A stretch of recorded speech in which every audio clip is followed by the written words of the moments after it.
মহান স্বাধীনতা দিবসে জাতির শ্রেষ্ঠ সন্তানদের স্মরণ, জাতীয় স্মৃতিসৌধে বীর শহীদদের প্রতি রাষ্ট্রপতি প্রধান উপদেষ্টা শ্রদ্ধা, স্মৃতির মিনারে মানুষের ঢল। ২৪-এর গণঅভ্যুত্থানে ৭১-এর স্বাধীনতাকে রক্ষা করেছে, জাতীয় স্মৃতিসৌধে শ্রদ্ধা জানিয়ে আসিফ মাহমুদ, জাতীয় স্বার্থে রাজনৈতিকদের ঐক্যমত্যে পৌঁছানোর আহ্বান। বিনিয়োগের ভুইফোর অ্যাপ দিয়ে রাজশাহীর ৪ জেলা থেকে লুট, ৩০০ কোটি টাকা, থানা আদালতে ১১ মামলা, ভুক্তভোগীদের তদন্তে সততা মিললেও ধরাছোঁয়ার বাইরে আসামিরা। বগুড়ায় দখল দূষণে মৃতপ্রায় করতা, বদ্ধ আর বিষাক্ত পানিতে নাকাল, জনজীবন হুমকিতে, জলজ প্রাণী, নদী রক্ষায় দ্রুত ব্যবস্থা নেওয়ার দাবি স্থানীয়দের। এবং অবশেষে কৃষ্ণ সাগরের সংঘাত বন্ধে রাজি রাশিয়া ইউক্রেন, রিয়াদে ওয়াশিংটনের মধ্যস্থতায় সংলাপ, বাধা কাটছে বাণিজ্যিক জাহাজ চলাচলে, সামরিক যানে হামলার হুঁশিয়ারি।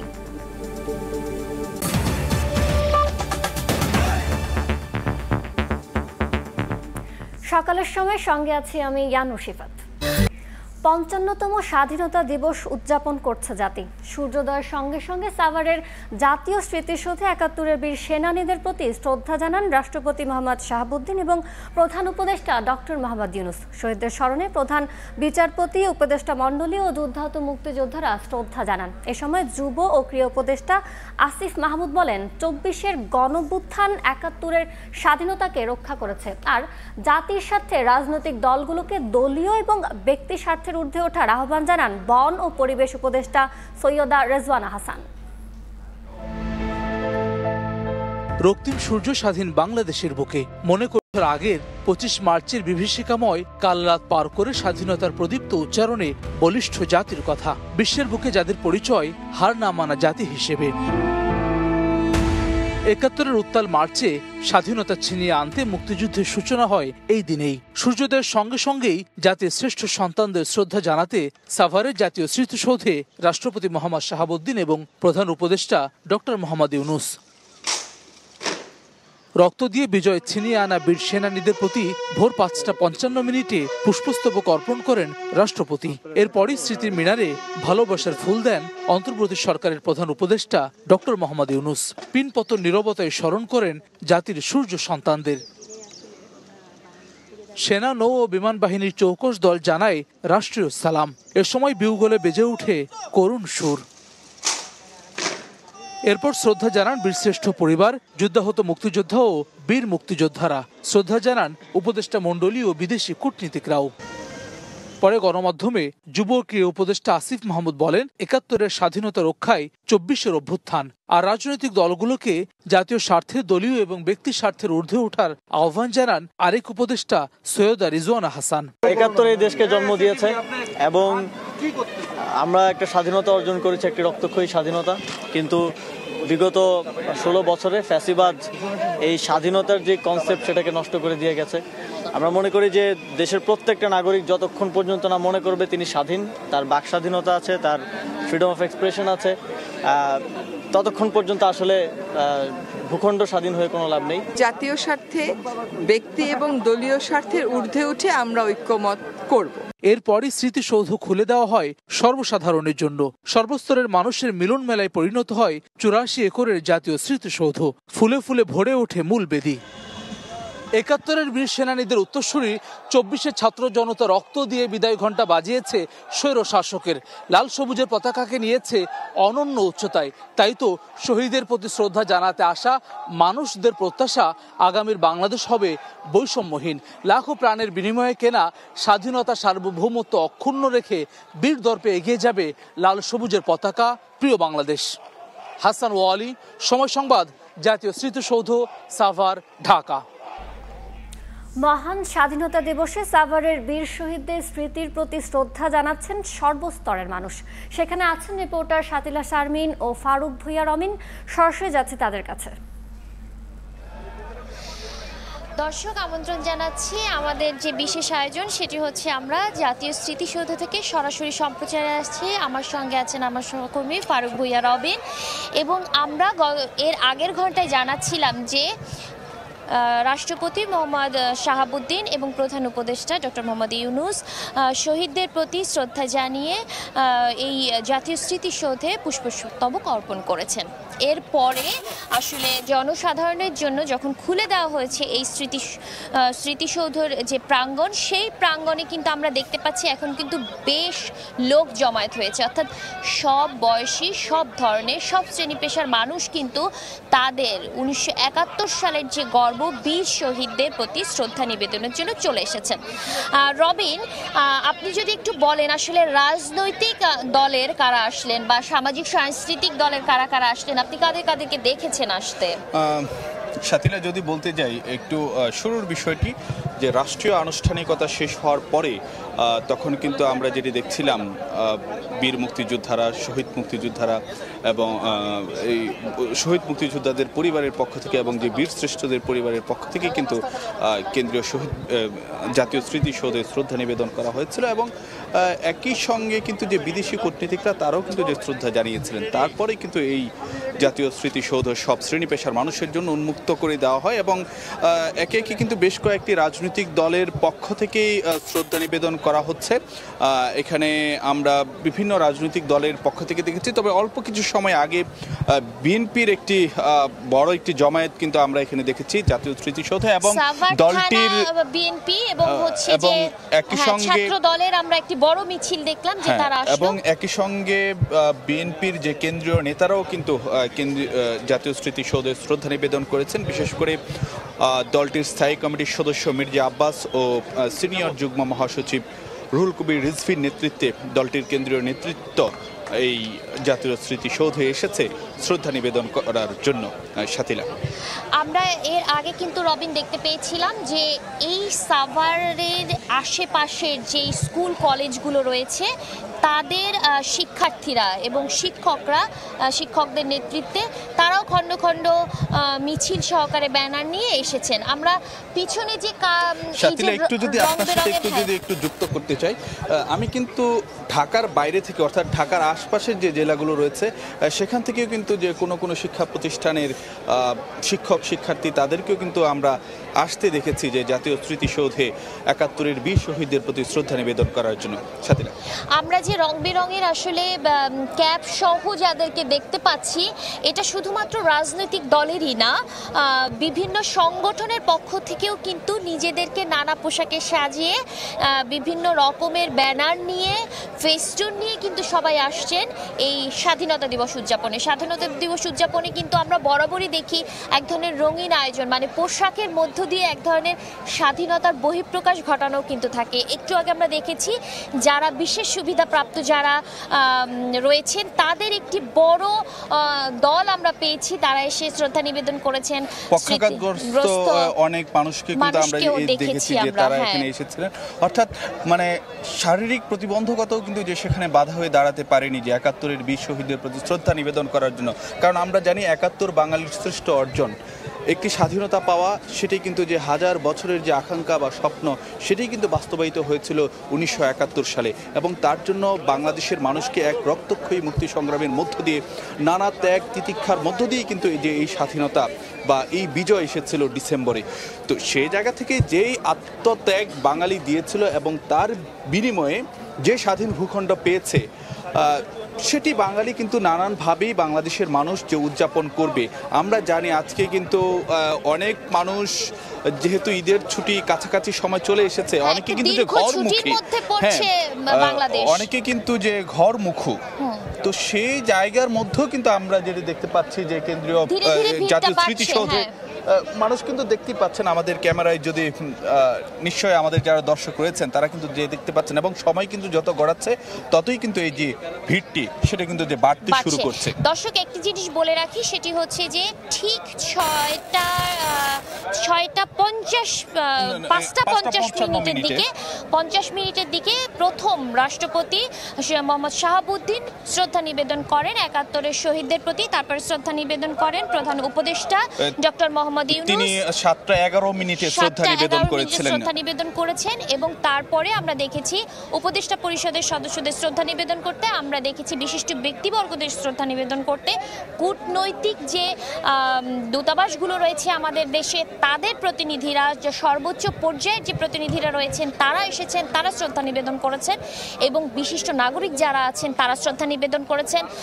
মুক্তিযোদ্ধা উপদেষ্টা, যে মুক্তিযোদ্ধা পরিবার এবং শহীদদের পরিবার এবং মুক্তিযোদ্ধাদের নিয়ে একত্রে শ্রদ্ধা নিবেদন করেছেন। এরপরে আমরা দেখেছি রাজনৈতিক দলগুলোর পক্ষ থেকে, সামাজিক সংগঠনগুলোর পক্ষ থেকে এই শ্রদ্ধা নিবেদনের পর্বটি চলছে। তো পরবর্তী ঘন্টায় হয়তো আরও আমরা মানুষের উপস্থিতি লক্ষ্য করব এবং দেখতে পাবো, আপনাদেরকে জানাতে পারবো সরাসরি এই জাতীয় সাভার স্মৃতিসৌধ থেকে যুক্ত হয়ে।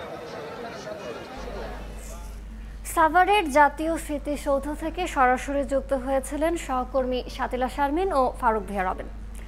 আলোচনার টেবিলে দর কষাকষি নয়, এক সাগর রক্তের বিনিময়ে বাংলাদেশ পেয়েছে স্বাধীনতা। মুক্তিযোদ্ধা আর বিশ্লেষকরা বলছেন, বঞ্চনা বৈষম্য থেকে মুক্তির আকাঙ্ক্ষা এক জনযুদ্ধের মাধ্যমে অভ্যুত্থান ঘটে স্বাধীন দেশের। আর সে স্বাধীনতার পেছনে রয়েছে সব শ্রেণী পেশা মানুষের অবদান। তবে যে স্বপ্ন আর আকাঙ্ক্ষা নিয়ে লড়েছিল বাঙালি, সেটি এখনও অর্জিত হয়নি পুরোপুরি। ফারুক ভিয়া রবিনের রিপোর্ট। 47-এ ধর্মের ভিত্তিতে পাকিস্তান রাষ্ট্রের জন্মের পর থেকেই ধীরে ধীরে স্পষ্ট হতে থাকে দুই অঞ্চলের টানাপোড়েন, অসম বিভাজন, শোষণ, বঞ্চনা, বৈষম্য। রাষ্ট্রভাষা আন্দোলন ঘিরে উত্তপ্ত হয় পূর্ব বাংলার রাজনীতি। উন্মেষ ঘটে বাঙালির প্রতিবাদী আর জাতীয়তাবাদী চেতনার। 54-র ঐতিহাসিক নির্বাচনে ক্ষমতাসীন মুসলিম লীগের ভরাডুবি আর হক ভাসানী সোহরাওয়ার্দীর যুক্তফ্রন্টের নিরঙ্কুশ বিজয় ছিল আঞ্চলিক স্বায়ত্তশাসনের 21 দফা ইশতেহারের পক্ষে গণরায়। সেই পথ ধরেই একে একে দানা বাঁধে অধিকার আদায়ের সংগ্রাম। সামরিক শাসক আইয়ুব বিরোধী লড়াই, 62-র শিক্ষা আন্দোলন, 66-র 6 দফার ধারাবাহিকতায় 69-এর গণ অভ্যুত্থানে প্রকাশ পায় স্বাধিকার আর মুক্তির আকাঙ্ক্ষা। 70-এর নির্বাচনে শোষণের বিরুদ্ধে ঐক্যবদ্ধ গণরায় দেয় বাঙালি। তবে তার প্রতিও অশ্রদ্ধা দেখাতে থাকে পাকিস্তানি শাসকরা। 71-এর উত্তাল মার্চ জুড়ে চলে অসহযোগ আন্দোলন। দীর্ঘদিনের যে ক্ষোভ, তার একটা প্রকাশ ছিল এই মার্চ মাসের 1 তারিখ থেকে। বীর বাঙালি অস্ত্র ধরো, বাংলাদেশ স্বাধীন করো। আমরা কথাটা এখন বলছি খুব সহজে, কিন্তু তখন এটা অনেক আবেগ, অনেক সাহস লাগতো এই কথা বলতে। জিন্না মিয়ার পাকিস্তান, আজিমপুরের গোরস্থান, এই ধরনের স্লোগান দিয়েছে। তখন তো এই দেশের একটা সাধারণ রিক্সাওয়ালার বা একজন পানের দোকানওয়ালা, তার মনেও পাকিস্তান ভেঙে ফেলতে হবে। 7 মার্চ রেসকোর্স ময়দানের ঐতিহাসিক ভাষণে বাঙালিকে লড়াইয়ের ডাক দেন বঙ্গবন্ধু শেখ মুজিবুর রহমান। তোমাদের যা কিছু আছে তাই নিয়ে প্রস্তুত থাকো। মনে রাখবা, রক্ত যখন দিয়েছি, রক্ত আরো দেব। এই দেশের মানুষকে মুক্ত করে ছাড়বো ইনশাআল্লাহ। এরপর আলোচনার নামে কালক্ষেপণ করে অপারেশন সার্চ লাইটের নীল নকশা সাজায় পাকিস্তানি শাসকরা।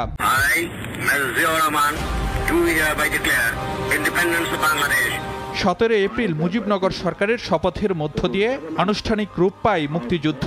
আপামর মানুষের অংশগ্রহণে যা হয়ে ওঠে জনযুদ্ধ। গুটিকত হাতে গোনা কয়েকজন তাদেরকে আমরা মুক্তিযুদ্ধের বিপক্ষে শক্তি বলে, কিন্তু পুরো দেশের মানুষ মুক্তিযুদ্ধ করেছে। কেউ সরাসরি মুক্তিযুদ্ধ করেছে, কেউ পিছনে থেকে মুক্তিযুদ্ধকে সমর্থন করেছে। তারা মুক্তিযুদ্ধতে সাহায্য করেছে, তারা মুক্তিযুদ্ধে আশ্রয় দিয়েছে। তারা কোথা থেকে কম মুক্তিযোদ্ধা হলো? এইসব মূল্যবোধ ছিল বলেই পাকিস্তান ভেঙে বাংলাদেশ সম্ভব হয়েছে। যেভাবে সাধারণ মানুষ মুক্তিযোদ্ধাদের আশ্রয় দিয়েছে, নিজের জীবনের রিস্ক নিয়ে তাদের খাবার দাবার দিয়েছে, অনেকে কিছু টাকা জোগাড় করে তাদের হাতে দিয়েছে, যে যেভাবে পারে মুক্তিযোদ্ধাদের সহযোগিতা করেছে। 9 মাসের রক্তক্ষয়ী মুক্তিযুদ্ধে বাঙালির অদম্য সাহসের কাছে হার মানে হানাদাররা। 16 ডিসেম্বর আত্মসমর্পণ করে 93,000 পাকিস্তানি সেনা। তবে স্বাধীনতার 54 বছর পেরোলেও প্রত্যাশা আর প্রাপ্তির মধ্যে রয়ে গেছে তফাৎ। আমাদের শিক্ষার বেড়েছে, আমাদের খাদ্য উৎপাদন বেড়েছে, বাংলাদেশ রিকগনিশন হয়েছে, কিন্তু যতক্ষণই আমাদের আশা ছিল তার খুবই অল্প অংশ আমাদের বাস্তবায়ন হয়েছে। ভোটের অধিকার, ভাতের অধিকার, আমাদের কথা বলার অধিকার, বাক স্বাধীনতা, আমাদের সংবাদপত্রের স্বাধীনতা, সেগুলো তো বাস্তবায়ন হলো না। বাস্তবে সেই পরিবর্তনগুলো করা হয়নি আমাদের দেশে। যারা আগে শক্তিশালী ছিল অর্থনৈতিকভাবে, রাজনৈতিকভাবে, তারাই ধারাবাহিকভাবে পরেও শক্তিশালী হয়েছে। তবে প্রাপ্তি অপ্রাপ্তির নানা হিসেব নিকেশ থাকলেও যে লাল সবুজ পতাকায় রয়েছে 30 লাখ শহীদের রক্তদাগ, সে পতাকা বয়ে নিয়ে বাংলাদেশকে কাঙ্ক্ষিত লক্ষ্যে এগিয়ে নেবে প্রজন্মের পর প্রজন্ম, এমনটি প্রত্যাশা। বাঙালির শ্রেষ্ঠ অর্জন ৭১। সব শ্রেণী পেশার মানুষের সম্মিলিত সংগ্রাম আর আত্মত্যাগের বিনিময়ে এসেছে লাল সবুজের বাংলাদেশ। স্বাধীনতার এত বছরে প্রাপ্তি আছে অনেক, তবে অপূর্ণতাও কম নয়। আর সেসব ঘোচাতে পারলেই অর্জিত হবে স্বাধীনতার স্বপ্ন আকাঙ্ক্ষা। ফারুক ভিয়া, রবিন, সময় সংবাদ, ঢাকা। তলাবিহীন ঝুড়ি নয়, পরিপক্ক এক ভূখণ্ড।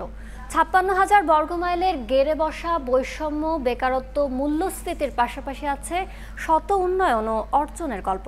৫৪ বছরে বাংলাদেশ হোঁচট খেয়েছে, আবার উঠে দাঁড়িয়েছে। তবে কতটা এসেছে অর্থনৈতিক স্বাধীনতা, জানাচ্ছেন সহকর্মী জিন্নাত আরা যশোয়া। স্বাধীনতা মানে লাল সবুজের পতাকা, স্বাধীনতা মানে ১০ বছর বয়সে পতাকা হাতে সংসারের হাল ধরা। অর্থনৈতিক স্বাধীনতা মিলেছে কতটা, প্রশ্ন তোলা থাকলো শিপনের ভবিষ্যতের জন্য। শত উন্নয়নের গল্প বলা নগরে স্বাধীনতা মানে এক ফোঁটা স্বস্তির সঙ্গে দুফোঁটা আক্ষেপ, অভিযোগ।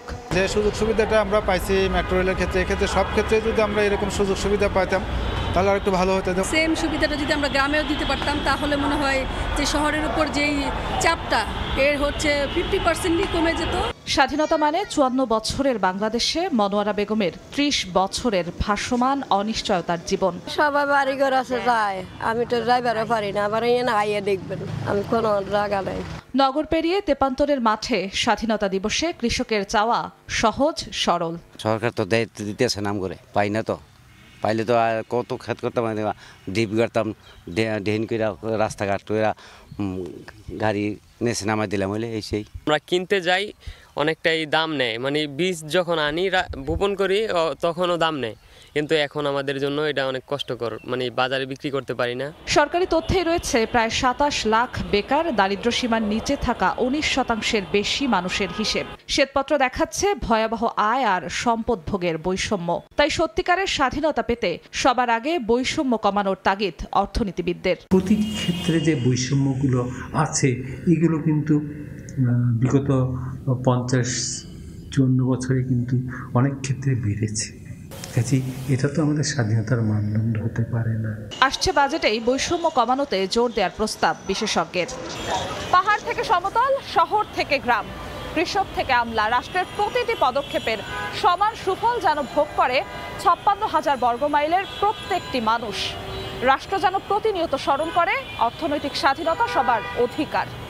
স্বাধীনতার ৫৪ বছরে এতটুকুই প্রত্যাশা লাল সবুজের মানুষের। জিন্নাত আরা যশোয়া, সময় সংবাদ, ঢাকা। সকালের সময় আরো থাকছে।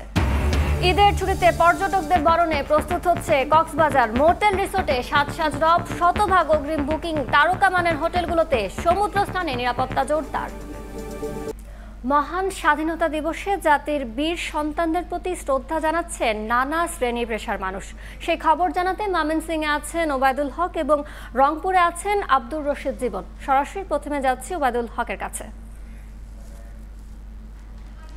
আমি এখন আছি ময়মনসিংহ নগরীর সার্কিট হাউস মাঠে। এখানে মহান স্বাধীনতা দিবস উপলক্ষে যে কুচকাওয়াজ অনুষ্ঠান সেটি কিন্তু ইতিমধ্যে শুরু হয়েছে। এখানে যে জাতীয় পতাকা উত্তোলন এবং জাতীয় সঙ্গীতের মধ্য দিয়ে কিন্তু এই যে আজকের যে কুচকাওয়াজ অনুষ্ঠান সেটি কিন্তু শুরু হয়েছে ইতিমধ্যে।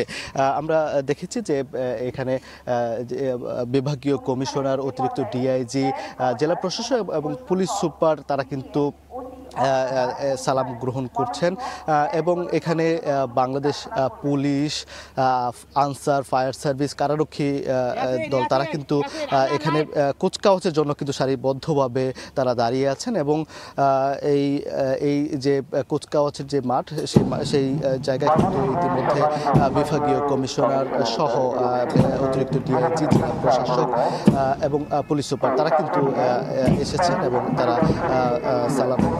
সালাম গ্রহণ করছেন। আসলে এখানে মূলত এখানে বাংলাদেশ পুলিশ, ফায়ার সার্ভিস এবং আনসার এবং কারারক্ষী এই তাদের যে কুচকাওয়াজের পাশাপাশি বিভিন্ন শিক্ষা প্রতিষ্ঠান, যেমন এখানে রয়েছে গভর্নমেন্ট ল্যাবরেটরি হাই স্কুলের স্কাউট দল এবং গার্লস গাইড, জেলা স্কুলের স্কাউট দল, girls guide, Patgudam school, police lines school সহ বিভিন্ন শিক্ষা প্রতিষ্ঠানের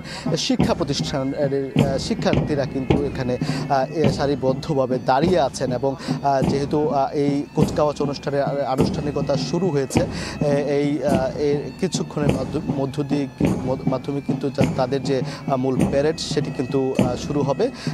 এর আগে আমরা দেখেছি যে জাতীয় সঙ্গীতের মধ্য দিয়ে এই কুচকাওয়াজ অনুষ্ঠানের আনুষ্ঠানিকতা শুরু হয়েছে এবং বিভাগীয় কমিশনার সহ যারা রয়েছেন অতিরিক্ত ডিআইজি, জেলা প্রশাসক এবং পুলিশ সুপার তারা কিন্তু এখানে জাতীয় পতাকা উত্তোলন করছেন।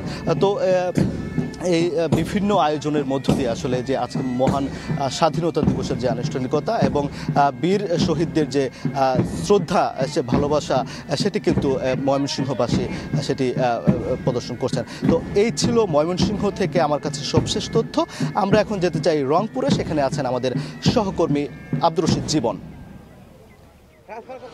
বিনম্র শ্রদ্ধা আর ভালোবাসার মধ্য দিয়ে রংপুরে স্বাধীনতা দিবস উদযাপন করা হচ্ছে এবং এই দিবসটিকে ঘিরে সকাল থেকেই কিন্তু নানা আয়োজন করা হয়েছে এবং একবারে ভোরবেলায় কিন্তু 31 বার তোপধ্বনির মাধ্যমেই কিন্তু এই দিবসটির সূচনা করা হয়। তারপরে কিন্তু রংপুরের যে কেন্দ্রীয় শহীদ মিনার আছে সেই শহীদ বেদিতে প্রথমে পুষ্পমাল্য অর্পণ করেন বিভাগীয় প্রশাসনের পক্ষ থেকে বিভাগীয় কমিশনার, এরপরে সিটি কর্পোরেশনের প্রশাসক, একই সাথে জেলা প্রশাসন, মেট্রোপলিটন প্রশাসন সহ সর্বস্তরের সরকারি বিভিন্ন দপ্তরের কর্মকর্তা কর্মচারীরা এখানে কিন্তু আসছিলেন। এসে কিন্তু তারা কিন্তু পুষ্পমাল্য অর্পণ করেন। তারপরে কিন্তু আসলে বিভিন্ন পেশাজীবী সংগঠন, বিভিন্ন রাজনৈতিক সংগঠন, সামাজিক সংগঠন থেকে শুরু করে সর্বস্তরের মানুষ এই জাতির শ্রেষ্ঠ সন্তানদের শ্রদ্ধা জানাতে তারা কিন্তু শহীদ বেদিতে ছুটে আসছেন এবং তারা কিন্তু আসলে এই শহীদ বেদিতে পুষ্পমাল্য অর্পণ করছেন। এবং এর আগে কিন্তু আমরা যদি বলি যে 26শে মার্চের প্রথম প্রহরে রাতের বেলাতেও কিন্তু আসলে অনেক সংগঠন এখানে এসে পুষ্পমাল্য অর্পণ করেছেন এবং এই দিবসটিকে ঘিরে কিন্তু আজকে সারাদিন কিন্তু নানা আয়োজন রয়েছে। সকাল 9টায় রয়েছে জেলা প্রশাসনের উদ্যোগে কুচকাওয়াজ রয়েছে রংপুর স্টেডিয়ামে এবং এরপরেই কিন্তু আসলে রংপুর শিল্পকলা একাডেমিতে যারা শহীদ পরিবার রয়েছেন একই সাথে শহীদ মুক্তিযোদ্ধা এবং মুক্তিযোদ্ধা পরিবারের সদস্যদের সংবর্ধনা জানানো হবে এবং স্বাধীনতা দিবস নিয়ে আলোচনা সভা রয়েছে। তারপরে কিন্তু বিভিন্ন ধরনের পেশাজীবী সংগঠনের নানা আয়োজন রয়েছে এই দিনটিকে ঘিরে। এবং আরো একটু যদি বলে রাখি, স্বাধীনতা পরবর্তী যে মানুষের যে মুক্তিযুদ্ধের সময়কার যে আকাঙ্ক্ষা ছিল, যে আকাঙ্ক্ষা নিয়ে মুক্তিযুদ্ধ হয়েছে, যে আকাঙ্ক্ষা নিয়ে আসলে স্বাধীনতা অর্জন হয়েছে, সেই আকাঙ্ক্ষাকে সমন্বিত রেখে 24 পরবর্তী যে সময় এসেছে সেই সময়কে সবার মাঝে ধারণ করবার জন্য মানবিক বাংলাদেশ বিনির্মাণ এবং অর্থনৈতিক মুক্তির যে প্রত্যাশা সেটি কিন্তু আসলে সকলেই করছেন যারা আসলে এই শহীদ বেদিতে ফুল দিতে আসছেন। তো সব মিলে যদি বলি আজকে সারাদিন এই স্বাধীনতা দিবসকে ঘিরে নানা আয়োজন রয়েছে রংপুর। তো সব মিলে এই রংপুর থেকে সব শেষ। সারা দেশে যথাযথ মর্যাদায় পালিত হচ্ছে স্বাধীনতা দিবস। রংপুর ও ময়মনসিংহ থেকে সরাসরি যুক্ত হয়ে সে খবর জানাচ্ছিলেন সহকর্মীরা। সম্প্রতি রাজশাহীতে অনলাইনে বিনিয়োগের নামে কথিত দুটি অ্যাপে হাতিয়ে নেওয়া হয়েছে 300 কোটি টাকার বেশি। এ নিয়ে থানা আদালতে মামলা হয়েছে 11টি। 4টি মামলার তদন্তে সত্যতা মিললেও আসামিরা লাপাত্তা। এর আগে এমটিএফই, আলটিমা ও ইমুভি প্ল্যান সহ কয়েকটি অ্যাপে অন্তত 3000 কোটি টাকা হাতিয়ে নেওয়ার ঘটনায় একাধিক মামলা হলেও নেই অগ্রগতি। হাবিবুর রহমান পাপ্পুর ছবিতে মওদুদ রানার রিপোর্ট। ইউএস এগ্রিমেন্ট রাজশাহীর প্রতারক চক্রের তৈরি মোবাইল অ্যাপ। লোভনীয় প্রলোভনে বিনিয়োগকারীরা কয়েক মাস লাভ পাওয়ায় চক্রের হাতে তুলে দেন কোটি কোটি টাকা। পরে অ্যাপ বন্ধ হয়ে গেলে বিনিয়োগকারীরা পড়েন বিপাকে। ভুক্তভোগীরা বলছেন রাজশাহী, নওগাঁ, নাটোর ও চাঁপাইনবাবগঞ্জ থেকে প্রতারক চক্র হাতিয়ে নিয়েছে প্রায় 200 কোটি টাকা। বিশেষ করে ধরছি নওগাঁ, নাটোর আর চাঁপাইনবাবগঞ্জ, এই জায়গা থেকে তারা 150-200 কোটি টাকা নিয়ে গেছে। 5টা অ্যাকাউন্ট খুলছিলাম 65,000 টাকা দিয়ে। তারপরে কিছুদিন 15-20 দিন পরে অ্যাকাউন্টটা মার গেছে। 5টা অ্যাকাউন্ট ছিল 1,20,000 মতন, সবটাই চলে গেছে। বিনিয়োগের বিপরীতে মাসে মাসে লাভ, সেই সঙ্গে সোনার গহনা ও আইফোন জেতার সুযোগ। এমন প্রলোভনে রাজশাহীর বাঘাই BDDAI নামের আরেক কথিত অ্যাপে হাজার হাজার গ্রাহকের কাছ থেকে শত কোটি টাকা হাতিয়ে নেওয়ার অভিযোগ উঠেছে স্থানীয় শিক্ষক সাইফুল ইসলাম, সিরাজুল ইসলাম সহ কয়েকজনের বিরুদ্ধে। ভুক্তভোগীরা এ নিয়ে উপজেলা প্রশাসনে লিখিত অভিযোগ করেছেন, তবে অভিযুক্তরা পলাতক। একজন অ্যারেস্ট হয়েছিল, ওয়াহিদুজ্জামানের ওয়াইফ মিলি, তাকেও 21 দিন পর পুলিশ ছেড়ে দিয়েছে। এখন আর কেউ অ্যারেস্ট হয়নি। টাকার প্রয়োজনে তারা নিজেরাই করেছে, কিন্তু এখন মানুষ শত্রুতা করে আমার স্বামীর ঘরে দোষ দিচ্ছে। এসব ঘটনায় রাজশাহীতে মামলা হয়েছে 11টি। পিবিআই, সিআইডি ও থানা পুলিশ তদন্ত শেষে প্রতারণার সত্যতা পাওয়ায় আদালতে 4টি মামলার প্রতিবেদন জমা দিয়েছে। প্রতারক চক্রের মূল হোতা রাজশাহীর ওয়াহিদুজ্জামান, তার স্ত্রী ফাতেমা, মিঠুন মণ্ডল, লক্ষ্মীপুরের মোতালেব হোসেন ভুইয়া ও শ্রীমঙ্গলের ফারুক হোসাইন পলাতক। তাদের মধ্যে ফাতেমা আদালত থেকে জামিন পেয়েছেন। আসামিরা জামিন না নিলে বা আত্মসমর্পণ না করলে তাদের বিরুদ্ধে ওয়ারেন্ট ইস্যু হয়েছে এবং ওয়ারেন্টগুলো এখন পর্যন্ত পেন্ডিং আছে। এর আগে দুবাই ভিত্তিক এমটিএফই 2023 সালের আগস্টে প্রায় 11,000 কোটি টাকা আত্মসাৎ করে গায়েব হয়ে যায়, যার হাজারো বিনিয়োগকারী ছিল রাজশাহীর। এছাড়া দুবাই ভিত্তিক আল্টিমা, ইমুভি প্ল্যান সহ কয়েকটি অ্যাপ রাজশাহীতে গ্রাহক তৈরি করে 1000 কোটি টাকা হাতিয়ে নেয়। এসবে একাধিক মামলা হলেও তদন্ত শেষ করতে পারেনি তদন্তকারী সংস্থা।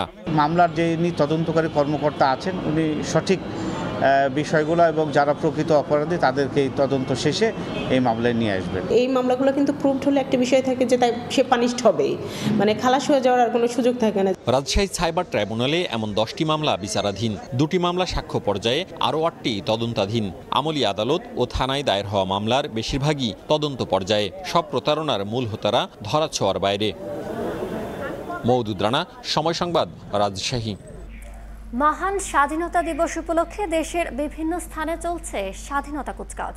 সে খবর জানাতে চট্টগ্রামের এম.এ. আজিজ স্টেডিয়ামে আছেন রিপোর্টার ফেরদৌস লিপি। সরাসরি যাচ্ছে তার কাছে।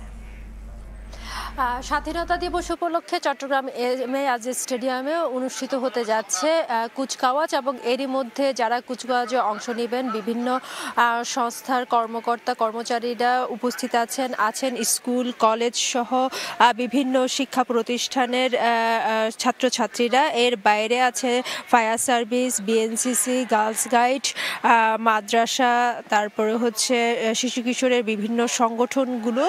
কিছুক্ষণের মধ্যে বিভাগীয় কমিশনার ডক্টর জিয়াউদ্দিন আনুষ্ঠানিকভাবে এই কুচকাওয়াজে যে আনুষ্ঠানিকতা সেটা উদ্বোধন করবেন, এবং তিনি এখানে যারা আছেন মাঠ পার্চ করবেন, তাদের সালাম গ্রহণ করবেন। এবং এর বাইরেও চট্টগ্রামে আসলে মহান স্বাধীনতা দিবস উপলক্ষে সূর্য উদয়ের সঙ্গে সঙ্গে যে অস্থায়ী স্মৃতিসৌধ আছে সেই স্মৃতিসৌধে বিভাগীয় কমিশনার, জেলা প্রশাসক, পুলিশের ঊর্ধ্বতন কর্মকর্তা সহ সরকারি বিভিন্ন প্রশাসনের কর্মকর্তারা শ্রদ্ধা নিবেদন করেছেন সিটি কর্পোরেশনের মেয়র ডাক্তার সাদাত হোসেন সহ ঊর্ধ্বতন কর্মকর্তারা। অর্থাৎ নানা আয়োজনে বন্দরনগরী চট্টগ্রামে যে স্বাধীনতা দিবস সেটা উদযাপন করা হচ্ছে। এর বাইরেও যেহেতু এবার রমজান পড়েছে, বিভিন্ন শিক্ষা প্রতিষ্ঠানগুলো বন্ধ, তারপরও আমরা দেখেছি যে বিভিন্ন শিক্ষা প্রতিষ্ঠানের শিক্ষার্থীরা কিন্তু এই কুচকাওয়াজে অংশ নিচ্ছেন। এর বাইরে বিভিন্ন যে রাজনৈতিক, সাংস্কৃতিক এবং সামাজিক সংগঠনগুলো আছে তারাও কিন্তু নানা আয়োজনের মধ্য দিয়ে এই স্বাধীনতা দিবস উদযাপন করছে। বিশেষ করে আলোচনা সভা, চিত্রাঙ্কন প্রতিযোগিতা, কুইজ প্রতিযোগিতা সহ বিভিন্ন যে আয়োজন সেগুলোর মধ্য দিয়ে বিশেষ করে শিশু কিশোর এবং নতুন প্রজন্ম যারা আছেন তাদের মহান স্বাধীনতা আর যে বিজয় গাথা, সংগ্রামের ইতিহাস, সেই বিষয়গুলো কিন্তু এসব আয়োজনের মধ্য দিয়ে তুলে ধরা হচ্ছে। এছাড়া যারা মুক্তিযুদ্ধে আছে তাদেরকেও সিটি কর্পোরেশন, জেলা প্রশাসন সহ বিভিন্ন সংস্থারা কিন্তু সম্মাননা এবং যে আয়োজন সেই আয়োজনগুলো রাখা হয়েছে। তো এই ছিল আমার কাছে এখনো পর্যন্ত চট্টগ্রামের যে এম.এ. আজিজ স্টেডিয়ামে কুচকাওয়াজ অনুষ্ঠিত হবে তার সর্বশেষ সংবাদ। চট্টগ্রাম থেকে সরাসরি যুক্ত হয়েছিলেন রিপোর্টার ফেরদৌস লিপি। ঈদের টানা ছুটিতে পর্যটকদের জন্য প্রস্তুত হচ্ছে পর্যটন নগরী কক্সবাজার। তাই হোটেল, মোটেল, রিসোর্ট, রেস্তোরাঁ থেকে শুরু করে বার্মিজ পণ্যের দোকান সবখানে চলছে সংস্কার ও সাজসজ্জার কাজ। এরই মধ্যে তারকামানের অনেক হোটেলে রুম অগ্রিম বুকিং হয়েছে শতভাগ। আর পর্যটকদের সমুদ্রস্থানে নিরাপত্তার প্রস্তুতি নিয়েছে লাইফগার্ড সংস্থাও। বিস্তারিত জানাচ্ছেন সুজাউদ্দিন রুবেল। নীল সমুদ্র, পাহাড়ের ছায়া, সুবিস্তৃত বালিয়াড়ি, সব মিলিয়ে কক্সবাজার যেন প্রকৃতির এক খোলা চিত্রকর্ম। এমন সৌন্দর্য মুগ্ধ করে সবাইকে। ঈদের টানা ছুটি, সবার প্রত্যাশা এবারও টানা ছুটিতে কক্সবাজারের সমাগম হবে লাখো পর্যটকের। তাই সব কানে চলছে প্রস্তুতি। বিশেষ করে সাগর পাড়ের শামুকঝিনুক আচার কিংবা শুটকির দোকানে বেড়েছে ব্যস্ততা। দোকান ডেকোরেশন, মাল কালেকশন এগুলা করতেছি। আল্লাহর রহমতে ঈদের পরের দিন থেকে আমাদের টুরিস্ট আসলে ইনশাল্লাহ ভালো একটা বেচা কিনা হবে। ঈদের পরে আমাদের ব্যবসা বাণিজ্য হবে সেই আশাটা আমরা করতেছি, এই জন্য আমরা প্রস্তুতি নিচ্ছি। এখন রমজানে 5 শতাধিক হোটেল মোটেল রিসোর্ট পর্যটক শূন্য। এই অবস্থায় প্রতিষ্ঠানগুলোতে চলছে সংস্কার কাজ, একই সঙ্গে সাজানো হচ্ছে নতুন রঙে। আর টানা ছুটিতে তারা কামানের অনেক হোটেলের রুম বুকিং শতভাগ হয়েছে বলে জানালেন হোটেল কর্তৃপক্ষ। এর পরে 2 দিন আমরা ফুল বুকিং, মোটামুটি ফুল বুকিং হয়ে গেছে। এখন আরও মনে করতেছি যে সামনের দিনগুলিতে আরও বুকিং আসবে। রমজান মাসটাকে কিন্তু রেনোভেশনের কাজে হাত দিচ্ছি, যাতে সুন্দরভাবে গেস্টকে একটা নতুন আঙ্গিকে একটা হোটেল উপহার দিতে পারি। আর পর্যটকদের সমুদ্র স্নানে নিরাপত্তায় প্রস্তুতি নিয়েছে লাইফগার্ড সংস্থাও। ঈদের মৌসুমে যেহেতু প্রচুর পরিমাণের পর্যটক আসবে, আমরা পর্যটকদেরকে এটা বলবো যে সমুদ্রে নামার আগে অবশ্যই লাইফগার্ডের নির্দেশনা মেনে চলার জন্য, এবং আমরা আমাদের পক্ষ থেকে আমরা প্রস্তুত। ঈদ উল ফিতরের টানা ছুটিতে পর্যটকদের জন্য প্রস্তুত পর্যটন কেন্দ্র হিমছড়ি, ইনানি, পাতোয়ারটেক, মেরিন ড্রাইভ ও রামুর বৌদ্ধবিহারগুলো। সুজাউদ্দিন রুবেল, সময় সংবাদ, কক্সবাজার। প্রিয়জনের সঙ্গে ঈদ করতে রাজধানী ছাড়ছেন ঘরমুখ মানুষ। ঈদ যাত্রার 3য় দিনে সকাল থেকে সময় মতো ছেড়ে যাচ্ছে ট্রেন। এই মুহূর্তে কমলাপুর রেল স্টেশনে আছেন সহকর্মী রায়দুল ইসলাম শুভ। সরাসরি যাচ্ছে তার কাছে। চোখে মুখে আনন্দ আর খুশির ছাপ নিয়ে ঢাকা ছাড়ছেন নগরবাসী, ঈদ করতে যাচ্ছেন প্রায় লম্বা একটা ছুটি নিয়ে। আমি এই মুহূর্তে আছি কমলাপুর রেলওয়ে স্টেশনে। একটি ট্রেন আমার পেছনে অবস্থান করে, যেটি কিনা রংপুরের উদ্দেশ্যে ছেড়ে যাবে অল্প কিছুক্ষণ পরে। সকাল 6টা থেকে শুরু করেছে আন্তনগর যে সকল ট্রেনগুলো ছিল ঢাকা থেকে ঈদ যাত্রার জন্য, কিন্তু প্রায় এখন পর্যন্ত 5 থেকে 6টি ট্রেন ইতিমধ্যে ছেড়ে গেছে, এবং যেই কয়টি ট্রেন ছেড়ে গেছে সবগুলোতেই ছিল একেবারেই আসনে, যারা আসন পেয়েছেন তারা আসনে বসে গিয়েছেন। কোনো রকমের কোনো উপচে পড়া ভিড় বা কোনো ভোগান্তি ঈদ যাত্রায় বিগত দিন বা বিগত বছরগুলোতে যেমন ভোগান্তি থাকে, আজকে ঈদ যাত্রা 3য় দিন চলছে। 3য় দিনে এখন পর্যন্ত কিন্তু তেমন একটা ভোগান্তি আমরা কোনোভাবে দেখতে পারিনি। যারা যাত্রী রয়েছেন তারা সবাই বলছেন যে এবারের আজকে 3য় দিন যেহেতু ঈদ যাত্রা, এখন পর্যন্ত মোটামুটি স্বাচ্ছন্দ্যেই তারা হচ্ছে যে তারা ট্রেনে উঠছেন, ট্রেনে উঠে তাদের বাড়ির উদ্দেশ্যে প্রিয়জনের সাথে ঈদ করতে এখন রওনা দিচ্ছেন। যেহেতু আমরা জানি যে ঈদে এবার সরকারের পক্ষ থেকে কিন্তু লম্বা একটা ছুটি পেয়েছেন তারা, তাই যারা সরকারি কর্মকর্তা আছে তারা 27 তারিখ মানে আগামীকাল সেই অফিসটি করে ফিরবেন। তবে তার আগে আসলে পরিবার পরিজনদেরকে ভোগান্তি এড়াতে, কেননা আমরা জানি যে আসলে শেষ মুহূর্তে এসে কিন্তু একটা চাপ বাড়বে, সেটির আশঙ্কা জায়গা থেকে আসলে এই সকল মানুষরা আগেই পরিবারকে পাঠিয়ে দিচ্ছেন এবং পরবর্তীতে তারা যাবেন। যদি কমলাপুর রেলওয়ে স্টেশনের চিত্র বলতে চাই, যে এখন থেকে সকাল থেকে এখন পর্যন্ত মোট 5 থেকে 6টি ট্রেনের মধ্যে ধূমকেতু এক্সপ্রেস এবং তার পাশাপাশি তিস্তা, পারাবত, পর্যটক, সোনার বাংলা সহ বেশ কয়েকটি আন্তনগর ট্রেন এবং পাশাপাশি কমিউটার ট্রেন কিন্তু ইতিমধ্যে কমলাপুর রেলওয়ে স্টেশন থেকে বিভিন্ন গন্তব্যে ছেড়ে গিয়েছে। এখন যদি সবশেষ ট্রেনের কথা বলতে চাই, এখন একটি ট্রেন দাঁড়িয়ে আছে যেটি বলছিল যে রংপুর এক্সপ্রেস, উত্তরবঙ্গগামী যে ট্রেনটি সেটি কিন্তু যাওয়ার প্রস্তুতি নিয়ে আছে। এই ট্রেনটিতে এখন পর্যন্ত কোনো উপচে পড়া ভিড় বা তেমন কোনো কিছু লক্ষ্য করা যায়নি, এবং তার পাশাপাশি আমরা স্টেশনে দেখেছি যে কয়েক স্তরের নিরাপত্তা এখানে ব্যবস্থা করা হয়েছে। কোনো রকমের কোনো ভোগান্তি বা যাত্রীদের ছাদে ওঠার যে প্রবণতাটা দীর্ঘদিনে থাকে সেটি যেন না হয় সেজন্য আর কি। তো সব কিছু মিলিয়ে ঈদ যাত্রা 3য় দিনের এই ছিল আমার কাছে সবশেষ।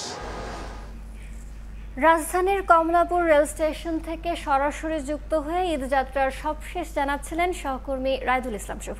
চাঁপাইনবাবগঞ্জ সদরের বিভিন্ন চর ও প্রত্যন্ত এলাকায় লাইসেন্সবিহীন দোকানে বিক্রি হচ্ছে সার ও কীটনাশক। এর বেশিরভাগই নিম্নমানের। এতে প্রতারণার শিকার হচ্ছেন কৃষকরা। জমিতে সেগুলো প্রয়োগ করে মিলছে না আশানুরূপ ফল। জাহাঙ্গীর আলমের তথ্য, ছবিতে রিপোর্ট। গত প্রায় 40 বছর ধরে কৃষিকাজ করেন ষাটোর্ধ্ব আমজাদ হোসেন। 1 সপ্তাহ আগেই ধানের জমিতে সার ও কীটনাশক প্রয়োগ করেছেন, কিন্তু তেমন কোনো ফলাফল না পেয়ে আবারও সপ্তাহের ব্যবধানে সার কীটনাশক প্রয়োগ করতে হচ্ছে তাকে। তার দাবি, লাইসেন্সবিহীন বিভিন্ন মুদি দোকানে ভেজাল যুক্ত সার কীটনাশক ব্যবহার করেই এমন দশা তার।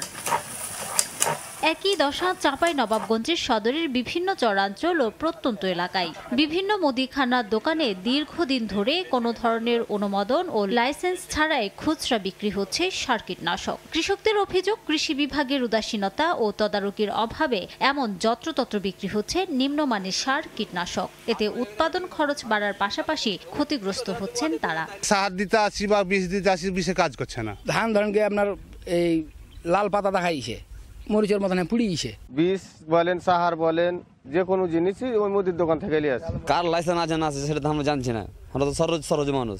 তবে লাইসেন্স ছাড়া খুচরা সার কীটনাশক বিক্রেতাদের বিরুদ্ধে আইনগত ব্যবস্থা নেওয়ার আশ্বাস কৃষি বিভাগ ও প্রশাসনের। লাইসেন্স ছাড়া অর্থাৎ খুচরা ডিলার হতে হবে, অথবা বিসিআইসি ডিলার হতে হবে, অথবা বিএডিসি ডিলার হতে হবে। এর বাইরে কেউ করতে পারবে না। বিষয়টি কঠোরভাবে দেখছি যেন কোনো মুদি দোকানে এসব বিক্রি করতে না পারে অনুমোদনহীনভাবে, এবং যথাযথ যে ডিলারগুলো আছেন যাদের লাইসেন্স প্রাপ্ত তারা যেন শুধু বিক্রি করে। সদর উপজেলায় বিসিআইসি 15 জন, বিএডিসি 8 জন ও খুচরা সার বিক্রেতা রয়েছেন 124 জন। সময় সংবাদ, চাঁপাইনবাবগঞ্জ। সাভার জাতীয় স্মৃতিসৌধে বীর শহীদদের প্রতি শ্রদ্ধা জানিয়ে কথা বলছেন এনসিপির আহ্বায়ক নাহিদ ইসলাম। সরাসরি যাচ্ছে সেখানে এবং মানুষকে বারবার রাস্তায় নামতে হবে না রক্ত দিতে। বিএনপি নেতা মির্জা তিনি কিছুক্ষণ আগে বলেছেন যে 24 পরবর্তী যে দ্বিতীয় বিজয়ের কথা বলা হচ্ছে, সেই বিজয়ের কথা বলে 71 বিজয় দিবসকে খাটো করা হচ্ছে। আপনারা কি মনে করেন? তিনি বলেছেন যে প্রত্যেকটা আন্দোলনই গণ আন্দোলনই আসলে মহিমায় নিজস্ব মহিমায় রয়েছে। আমরা মনে করি যে 71 এবং 24 আলাদা কিছু নয়, বরং 24-এর গণ অভ্যুত্থানের মধ্য দিয়ে 71-এর যে স্পিরিট সেটি পুনর্জীবিত হয়েছে। 71-এ আমরা যা চেয়েছিলাম সেটা 54 বছরে অর্জিত হতে পারে নাই বিধায় একটা ফ্যাসিজম 15 বছর ধরে বাংলাদেশের চেপে বসেছিল বিধায় আরেকটি গণ অভ্যুত্থানের কিন্তু প্রয়োজন হয়েছিল। ফলে আমরাও কিন্তু 71-এ যে সাম্যের কথা বলা হয়েছিল, 24-এ কিন্তু সেই বৈষম্যহীন সমাজের কথাই আমরা বলছি। ফলে যারা এটাকে আসলে পরস্পর বিরোধী বা মুখোমুখি করে দাঁড়া করাচ্ছে তাদের উদ্দেশ্য অসৎ, এবং আমরা মনে করি তারা 24-এর গণ অভ্যুত্থানকে, এই যে ছাত্র জনতার বিজয়কে প্রকৃতভাবে উপলব্ধি করতে পারেনি। এই যে নতুন তরুণরা নেমে এসেছে, নতুন সময়ের যে বার্তা, সেই সময়ের বার্তাকে তারা ধারণ করতে পারছে না।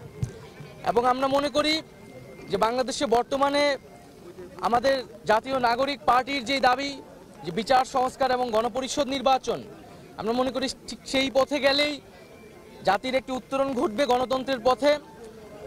সংস্কার এবং বিচারবিহীন যদি নির্বাচন দেওয়া হয় এবং কেবল কোনো একটি দলকে ক্ষমতায় বসানোর জন্যই যদি নির্বাচন চাপিয়ে দেওয়া হয় সংস্কার এবং বিচার ছাড়া, তাহলে তা অবশ্যই মেনে নেওয়া হবে না। এবং আমরা দেখতে পাচ্ছি যে পুরনো সংবিধান এবং পুরনো বন্দোবস্ত এবং ব্যবস্থাকে আঁকড়ে ধরে রাখার চেষ্টা করা হচ্ছে। এবং আমরা মনে করি যে 24-এর গণ অভ্যুত্থান এবং আমাদের যে 71-এর সংগ্রাম, আমাদের 47-এর আজাদির লড়াই, এই সব কিছুর ভিতর দিয়ে আমরা যে স্বাধীন, সার্বভৌম, মানবিক মর্যাদা সম্পন্ন রাষ্ট্র পেতে চেয়েছিলাম, তার একটি সুযোগ এবং সম্ভাবনা আমাদের গণ অভ্যুত্থানের পরে তৈরি হয়েছে। আমরা কেবল ক্ষমতার লোভে ক্ষমতায় যাওয়ার জন্যই যাতে সেই সকল সম্ভাবনাকে নষ্ট করে না দেই। এবং আমরা দেখতে পাচ্ছি যে একদিকে ক্ষমতায় যাওয়ার জন্য এক ধরনের নির্বাচনকে চাপিয়ে দেওয়া হচ্ছে, বিচার এবং সংস্কার প্রশ্নকে পাশ কাটিয়ে, অন্যদিকে ফ্যাসিস্ট শক্তির পুনর্বাসনের জন্য নানা ধরনের পায়তারা চলছে। সাভারে জাতীয় স্মৃতিসৌধে বক্তব্য রাখছিলেন এনসিপির আহ্বায়ক নাহিদ ইসলাম।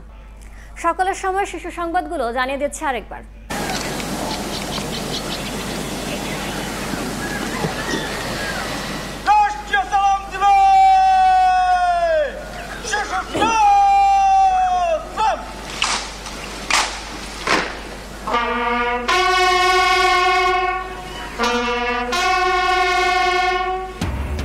মহান স্বাধীনতা দিবসে জাতির শ্রেষ্ঠ সন্তানদের স্মরণ, জাতীয় স্মৃতিসৌধে বীর শহীদদের প্রতি রাষ্ট্রপতি প্রধান উপদেষ্টার শ্রদ্ধা, স্মৃতির মিনারে মানুষের ঢল।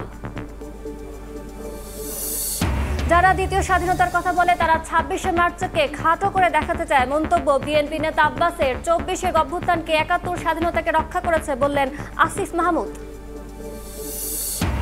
এবং বিনিয়োগের ভুইফোর অ্যাপ দিয়ে রাজশাহীর 4 জেলা থেকে লুট 300 কোটি টাকা। থানা আদালতে 11 মামলা, ভুক্তভোগীদের তদন্তে সততা মিললেও ধরাছোঁয়ার বাইরে আসামিরা।